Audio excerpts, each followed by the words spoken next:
Hello, j'espère que vous allez bien, que vous avez passé un bel été. Donc après avoir fait une courte pause au mois d'août, on se retrouve aujourd'hui pour le tirage collectif du mois de septembre. Et avant de commencer, je vous fais comme d'hab, voilà, un petit rappel. Euh, le calendrier pour le mois de septembre est ouvert. Donc si vous souhaitez faire une réservation, vous retrouverez toutes les infos sur mon site ou sur Insta. Donc n'hésitez pas à m'envoyer un petit message privé ou un mail si vous avez la moindre question. Et vous pouvez aussi remplir le formulaire pour faire une réservation. Aussi, je vous prépare un petit concours sur Insta très bientôt, donc n'hésitez pas à vous abonner à mon compte si vous souhaitez y participer. Et je commence sans plus tarder avec le tirage du mois. La première carte, c'est comment on se sent en ce début de mois. On a le 5 de bâton. Ici, les feuilles brûlent, les bâtons sont brisés en leur centre, donc la stabilité du 4 de bâton n'est plus. Quelque chose en fait nous perturbe pour cette rentrée.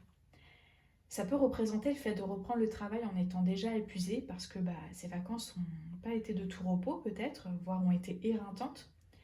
Et on a peut-être même l'impression d'y avoir laissé quelques feuilles. En tout cas, quoi que ce soit, pour reprendre, en fait, le conseil ici, c'est de faire attention à l'énergie qu'on est capable de déployer et peut-être revoir nos ambitions, ne serait-ce qu'un temps, pour ne pas se mettre la pression en mode c'est la rentrée, on fait plein de plans, on donne tout, alors qu'on n'a pas une forme olympique et qu'on risque surtout de se cramer encore plus.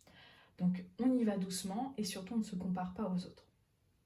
La seconde carte, c'est la graine à planter pour le mois, l'étoile. Donc on a clairement besoin d'espoir. Et ça a peut-être à voir avec ce 5 de bâton, parce que l'étoile, en fait, c'est une carte qui nous parle d'écologie. Donc on ne cherche pas à puiser des ressources là où il n'y en a plus ou peu. On préserve, on prend le temps pour se ressourcer, se restaurer, pour prendre soin de soi, de son écosystème. Et pour ça, en fait, on peut méditer, regarder les étoiles, aller au cinéma, lire de la science-fiction féministe aussi. Bref, en tout cas, tout ce qui nourrit l'espoir, tout ce qui permet en fait d'imaginer et de rêver d'autres mondes. Donc on écoute, on se positionne de sorte à être aligné avec nos valeurs, avec ce qu'on ressent, ce qu'on veut et ce qu'on veut exprimer. Et c'est comme si en fait on venait planter un phare au bord du rivage pour nous éclairer dans la nuit. D'ailleurs, avant de passer à la carte suivante, je vous conseille de lire les autorisses Becky Chambers, Rivers Solomon et Isis Labo-Caberia. Dernièrement, j'ai lu La prophétie des sœurs serpents, qui est une pépite écoféministe, où en fait, 4 jeunes femmes sont réunies pour faire face au colonialisme. Et je vous en dis pas plus pour ne pas vous spoiler, mais c'est juste magnifique.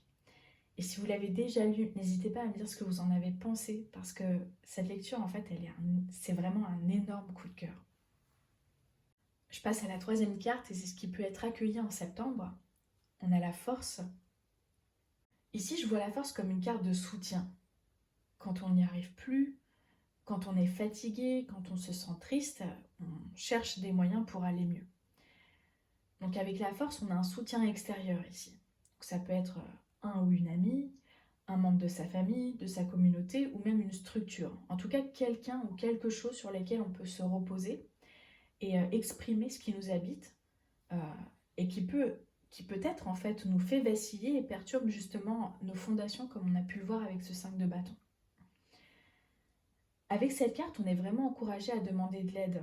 Donc quand on ne trouve plus de réponse pour avancer, quand on a besoin aussi d'affronter nos peurs ou certaines situations auxquelles on doit faire face. Et ça peut aussi être une période de convalescence. On ne doit surtout pas forcer, mais plutôt faire preuve de compassion à l'égard de nous-mêmes et des autres.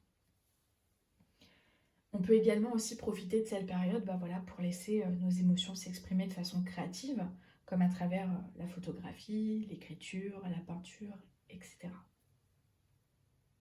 La quatrième carte, c'est à quoi faudra-t-il être vigilant durant le mois. On a le 6 de coupe. Et c'est assez drôle parce que sur cette carte, on voit des coupes qui nous font clairement penser aux vacances.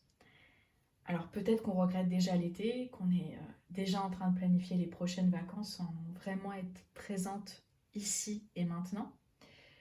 Donc on est nostalgique, mélancolique, on ressent aussi plein d'émotions en fait qui nous bloquent soit dans le passé ou dans le futur. Et ça nous empêche en fait d'être optimiste. Ça nous empêche de profiter aussi des choses qu'on a à cet instant T.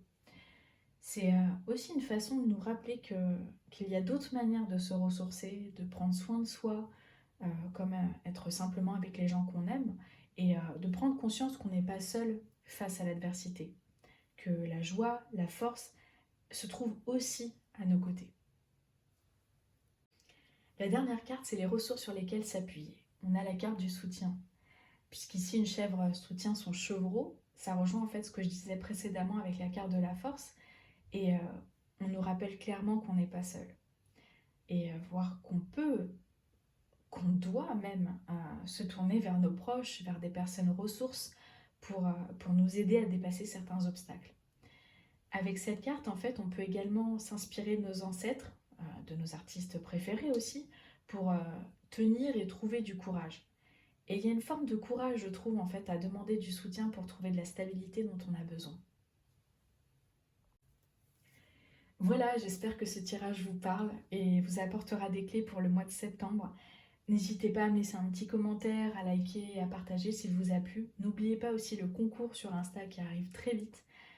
En attendant, je vous souhaite une merveilleuse journée ou soirée et je vous dis à bientôt dans une prochaine vidéo.